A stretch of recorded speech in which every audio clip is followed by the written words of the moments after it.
Welcome to this explainer. Today we're going to journey way back, like 4,000 years back, to the ancient lands of Mesopotamia. And you know what's crazy? It turns out that concepts we think of as wildly modern today, things like medical malpractice and legally binding contracts, well, they were actually carved into solid stone millennia ago. Let's dive in. Here is a really quick roadmap of what we're covering today. We'll start with the rise of written law, then take a look at the famous black stone pillar itself. Third, we'll actually peek inside those ancient laws. Then we'll decode the real meaning behind an eye for an eye. And finally, we'll tackle a huge historical mystery. Was all of this actual law or just royal propaganda? All right, Section 1, the rise of written law in ancient Mesopotamia. To really get this, we first need to understand the incredibly fractured, constantly shifting world of this region that made written law an absolute necessity in the first place. So, looking at our timeline here, things kick off in 1810 BCE with Hammurabi's birth, leading up to him becoming king of Babylon in 1792 BCE. Now, I want to clarify a super common misconception right away. Hammurabi did not invent written law. Earlier codes totally existed, but his brilliant political pivot was using his specific code to unite this patched-together, newly conquered empire under one single standard of justice. Fast forward a bit, the pillar gets looted by invading Elamites in 1155 BCE, only to be miraculously dug up by French archaeologists in 1901 in modern-day Iran. Moving right along to Section 2, the Black Stone Pillar as a monument of justice. Let's look at how this abstract idea of law became an incredibly tangible object. Picture this, that French excavation team uncovers a massive 2-meter-tall pillar made entirely of black diorite.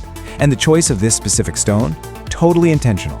Diorite is incredibly hard and notoriously difficult to carve. Hammurabi wanted his version of justice to be physically permanent, unyielding, and eternal. He was quite literally trying to build a physical manifestation of justice that could survive the ages. And honestly, considering we're still looking at it today, it absolutely did. Now check out the incredible symbolism right at the top of the pillar. You've got this beautiful relief carving of the sun god Shamash, who was the Mesopotamian god of justice, and he is handing the symbols of authority directly to King Hammurabi. This was an absolute psychological masterstroke. It meant that breaking a law wasn't just disobeying some king who might get overthrown tomorrow, right? It was literally defying the cosmic order. Below that image, the body of the stone is covered in over 280 tightly packed cuneiform laws. You'll also see some deliberate erasures at the bottom. That was the handiwork of those Elamite invaders who looted it, though thankfully for us, they never actually finished scraping it clean. Okay, Section 3, inside the ancient laws and everyday life. What exactly did these laws cover for your average Babylonian just trying to get by? Well, rather than just throwing out vague moral commandments like, be good or don't steal, the code used something called casuistic law. It's a highly sophisticated structure based entirely on conditional if-then statements. So if a person does X, then Y is absolutely going to happen to them. This let the legal code cover highly specific real-world scenarios with incredibly precise and predictable consequences. And the scope of this code is just breathtaking. It covers things you'd swear were invented yesterday. We're talking consumer protection, complete with severe penalties for tavern keepers who watered down your beer. Because let's be real, even in ancient Babylon, absolutely nobody liked paying full price for a watery pint. We also see professional negligence, which established standardized medical pricing and strict liability for surgeons. It featured detailed family law covering ancient forms of alimony, formal written marriage contracts, and adoption. It even handled agricultural risk allocation, drawing a line between a crop failure caused by a natural disaster versus one caused by a farmer just being lazy. And talk about an intense building code. Look at this sequence. If a builder constructs a house and that house later collapses and causes the death of the owner, that builder is put to death. And it gets darker. If it kills the owner's son, the builder's son is put to death. Obviously, that is incredibly harsh to our modern sensibilities.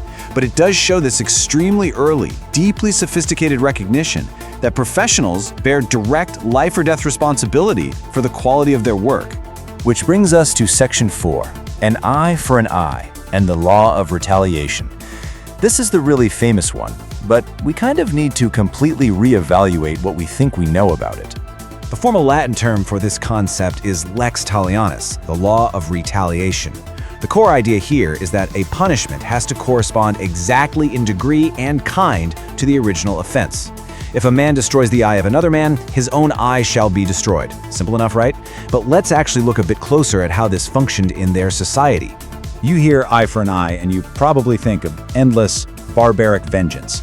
But the historical reality contrasts so sharply with that modern misconception. Lex talionis was actually an incredibly innovative tool designed to restrain violence. See, before this, an injury might provoke some massive, disproportionate response from a rival family, and bam, you're in a generational blood feud. By strictly ensuring punishments were proportionate, meaning no more and no less than the original crime, Hammurabi's code essentially stopped those blood feuds in their tracks. It brought restraint and predictability to the table.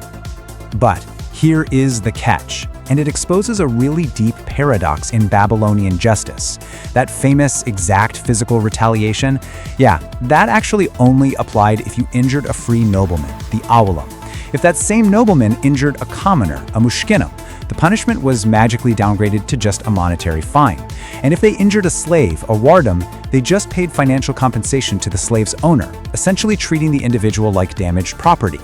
So while the law was remarkably predictable, it was also rigidly enforcing a deeply, deeply unequal social hierarchy. Finally, Section 5, Law or Royal Propaganda. Let's unpack a massive debate that historians are still vigorously arguing about today. It is such a fascinating question, because here is the wild secret. Archaeologists have found thousands of actual, everyday Babylonian court records from this exact period. And remarkably, the judges in these real-life court cases rarely, if ever, explicitly cite a specific numbered law from Hammurabi's code. So we really have to ask ourselves, was this actually a practical legal manual that judges used on a Tuesday? Or was it just a giant 2-meter-tall billboard designed to make the king look incredibly wise and powerful to his subjects? The scholarly consensus today kinda sits right in the middle. It was likely a bit of both. It provided an underlying framework for justice that indirectly guided judges, while simultaneously functioning as a brilliant piece of PR to solidify Hammurabi's divine right to rule. The ultimate proof of its power, though, is that long after his empire crumbled, scribes continued to preserve this code for centuries as a foundational piece of legal philosophy. We even see its structural parallels and themes echoing way later in the Biblical Covenant Code. Hammurabi actually stated his intention right there in the code's epilogue, to guide the people and provide justice to the oppressed. He envisioned this stone pillar sitting right out in a public square, where wronged, illiterate commoners could come up and have the laws read aloud to them. The whole idea was that every single person, regardless of whether or not they could read, deserved to know exactly what their rights were under the law. So, I'll leave you with this final thought to ponder as we wrap up today's explainer. When we look back at this ancient text, with its deep concerns over professional malpractice, fair business dealings, predictable justice, and that constant grinding struggle between social classes, we're kind of looking in a mirror. Considering our unbroken 4,000-year struggle to balance power, predictability, and fairness, how different are we really from those ancient Babylonians? Thanks so much for joining me today, and I'll see you in the next explainer.